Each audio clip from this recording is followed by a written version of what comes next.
Graça e paz, meus irmãos. Que tenha um bom dia, uma boa tarde, uma boa noite, uma boa madrugada. Que Deus, esse Deus que zela por nós, que cuida de nós, que não desampara como muitos dizem, que Deus fez o mundo e virou as costas para este mundo. Isso é uma enganação, isso é uma mentira. Deus permanece conosco dia e noite e dia. Deus está em todo lugar ao mesmo tempo e à mesma hora. Você, meu irmão, minha irmã, que tem me assistido, que participa dos meus vídeos, que tem gostado dos meus vídeos, eu fico muito feliz por você. Fico muito grato.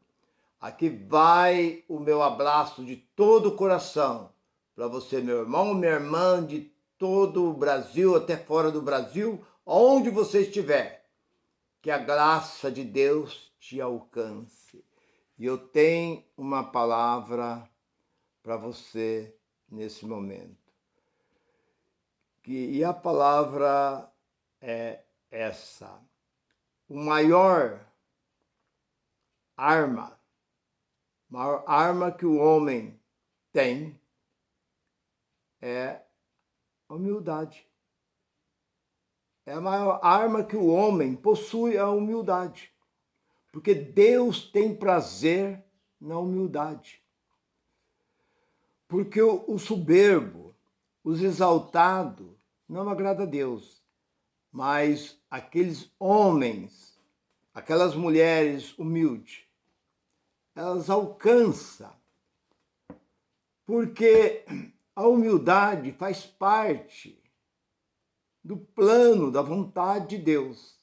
Jesus disse no capítulo 11, 29, aprendei de mim, que sou manso e humilde de coração.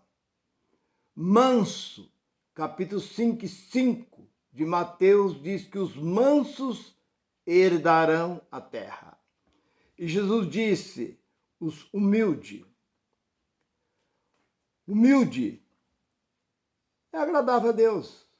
Por isso que o capítulo 5, para não ficar só nessas palavras, o capítulo 5, ali de Pedro, o versículo 6 e 7 diz, né?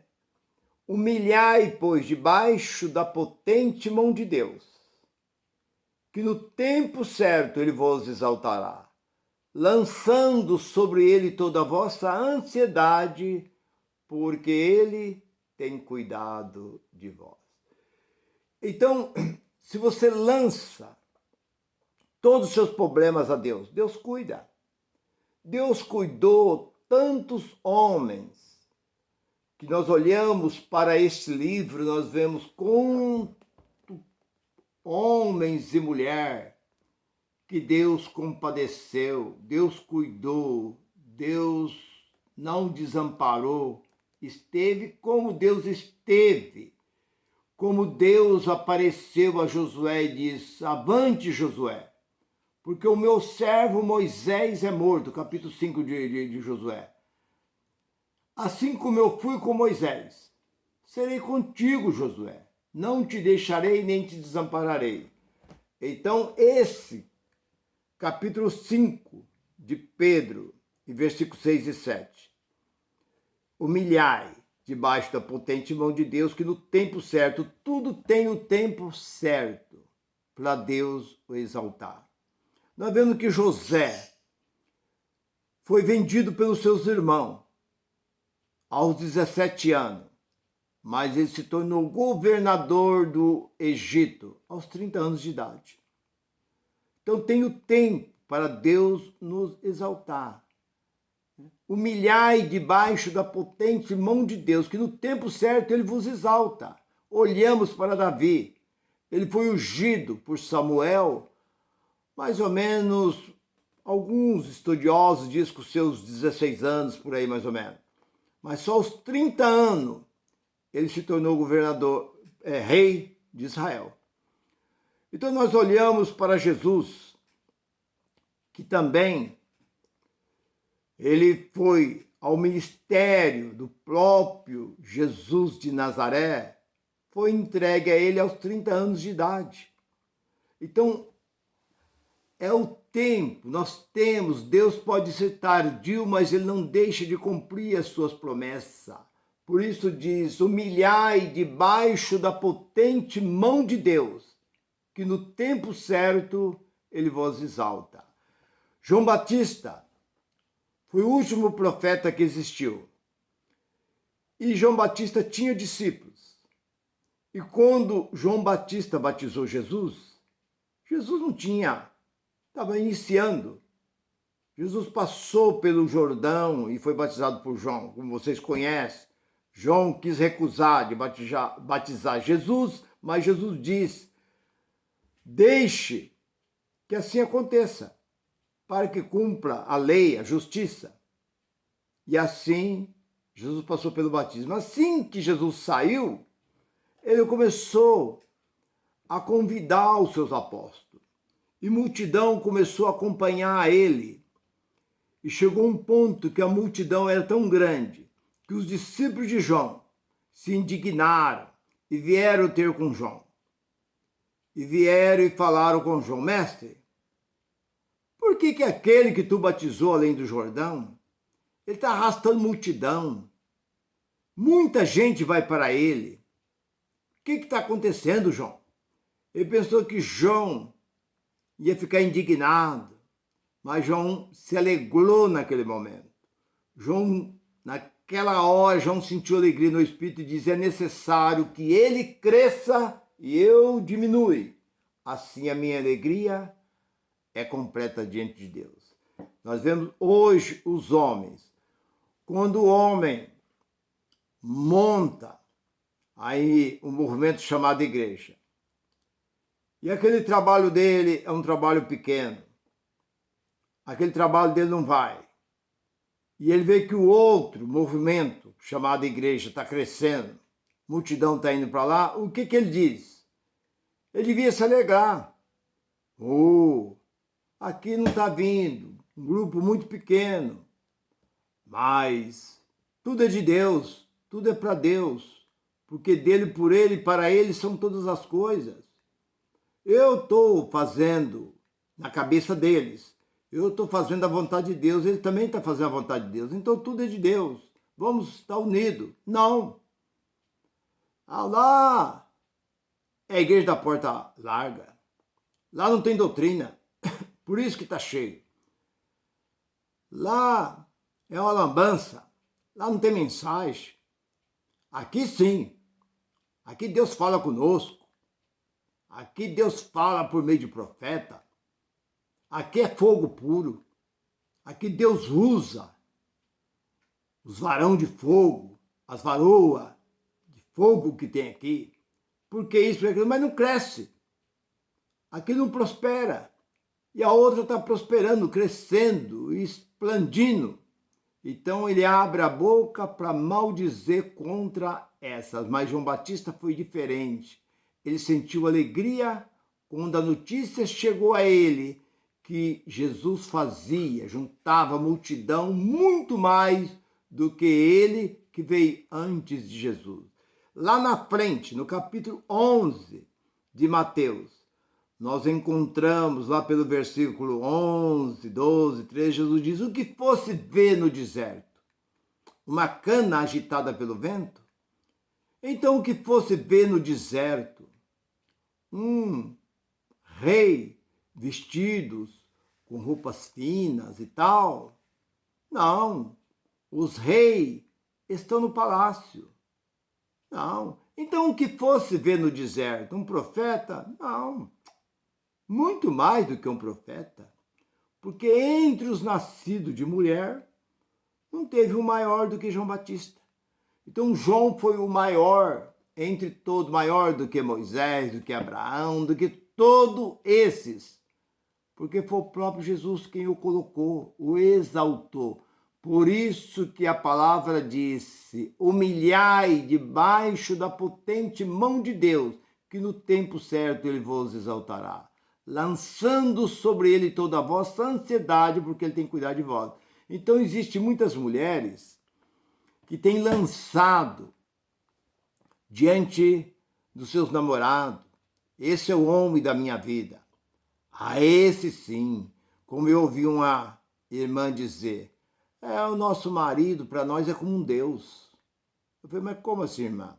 O nosso marido é tudo. Tudo que nós queremos, dependemos do nosso marido.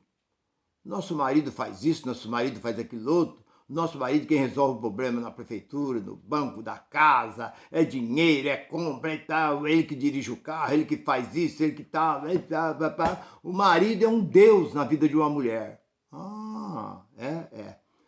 São isso que tem acontecido, que tem muitas jovens que entregam, o que você viu aqui na palavra que diz, humilhai debaixo da potente mão de Deus. Tudo bem, está debaixo das mãos de Deus. Lançando sobre ele toda, não é alguma não, toda a vossa ansiedade, seus problemas, porque ele cuida. Agora a pessoa pega perante aquele seu futuro marido, lança, fala tudo da sua vida para aquela pessoa, entrega, e lá na frente ela vê que não é a pessoa correta, a pessoa certa. E Jeremias diz no capítulo 17, versículo 5, que maldito é o homem que confia no homem. Ele não pode confiar nem em si próprio, porque ele pode estar de pé agora, daqui 2, 3 minutos ele pode estar caído, deitado. Acabou, a vida se foi. Então não se pode confiar. E aquela mulher muitas vezes lança sobre aquele homem toda a sua ansiedade, todos os seus problemas. Ela conta para ele, pensando que ele é o salvador da pátria, vai resolver o problema dela. E amanhã depois ela vê que ele não é aquela pessoa pela qual ela poderia ter revelado até algum segredo da vida dela ou da vida da sua família para aquele que seria seu futuro marido. Porque muitas vezes nem não dá certo esse casamento acaba, muitas vezes não dando certo. Então, meu irmão e minha irmã, a palavra diz, lançai sobre ele toda a vossa ansiedade, porque ele tem cuidado de vós. Então é Deus quem cuida da nossa vida. É Deus quem cuida de nós onde quer que nós estamos. Ele está conosco. Dentro de um avião, quando eu fui fazer uma viagem para os Estados Unidos, que eu entrei dentro do avião, assim que o avião saiu, enquanto o avião estava aquecendo, por uns 40 minutos ele ficou aquecendo. Depois que ele subiu, que eu olhei para baixo, eu vi São Paulo lá embaixo. E ele foi subindo, foi subindo, foi subindo. Eu disse, daqui até o dia amanhecer, Deus está com as suas mãos sobre este avião. No outro dia, acho que 6h30, 7 horas da manhã, pousamos em Nova York. Então, meu irmão, minha irmã, Deus cuida de você onde você estiver. Deus é aquele que não esqueceu, por isso o apóstolo Pedro escrevendo, ele diz, humilhai, sede humilde, nunca exalta, porque eu sei, porque eu posso, porque eu tenho, porque eu faço, não. Você, na sua petição, no seu agradecimento, na sua oração, você tem dizendo, Senhor, eu não posso, mas o Senhor pode. Eu não tenho, mas o Senhor tem. Eu não sou, mas o Senhor é. Então o homem não tem nada que possa tirar o proveito do homem. Você vê aqueles dois que foi aquele judeu exaltado, lá no capítulo 18, versículo 10 de Lucas, que foi orar. E o outro era um publicano, era um simples. Qual foi as palavras daquele exaltado? Senhor, eu dou o dízimo de tudo. Jejuo 2 vezes por semana. Eu não sou adúltero, não sou ladrão. Em outras palavras, não sou como esse que está aí do lado. Eu sou um homem bom. Eu sou bonzinho. Eu sou honesto. Quando terminou, Jesus diz: qual dos dois? Enquanto ele fazia tudo isso, o outro só dizia: Senhor, tem misericórdia de mim, que sou um homem pecador. Reconheceu o que ele é. Então, por isso que eu costumo dizer nas minhas palavras quando eu falo em oração. O que é orar? A palavra orar vem de 3 letras. O-R-A. Olhar para dentro de você. Você tem que olhar primeiro para dentro de você, o que você é, o que você está fazendo. Talvez você está fazendo algo que não agrada na sua esposa, seus filhos, sua família, seu patrão, os seus empregados, não agrada a sua comunidade. Você tem que olhar para dentro de si.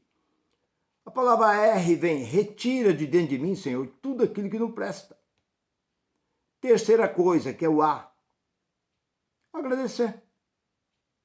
Tem que ficar fazendo esse escândalo, esse barulho lá dentro, com o microfone, berrando lá na frente, como se Deus fosse surdo. Deus é espírito. O próprio Jesus disse para a mulher samaritana: importa que os que o adoram, adorem em espírito. E lá em Efésios capítulo 6, versículo 18, que a oração é feita em espírito. Por que gritar? Por que vocês gritam? Quem ensinou vocês a gritar? Eu já vi aí uns camaradas, aí um certo pastor, falava, punha a igreja toda de joelho, e ele andando pelo corredor dizia: ora mais alto, que eu não estou ouvindo sua oração. Ora mais alto. Ora, você está com medo de soltar sua voz. Clama mais alto. A Bíblia diz: clama a mim e respondei-te-ei. Aquilo foi dito para Israel. Fala mais alto, clama mais alto. Para mim, o que é isso? É uma burrice. Existe muito burro dentro dessas denominações e se coloca como líder, como pastor. Infelizmente, é o que nós estamos vendo hoje. Mas a graça veio para te alertar, para te tirar você de dentro desses calabouços, dentro desse lugar que não te edifica, que não te traz nada. Mas vem para a graça, conheça a graça e você será liberto de todas essas imundícias, principalmente de oferta e dízimo que não existe para o mundo gentil. Dízimos e oferta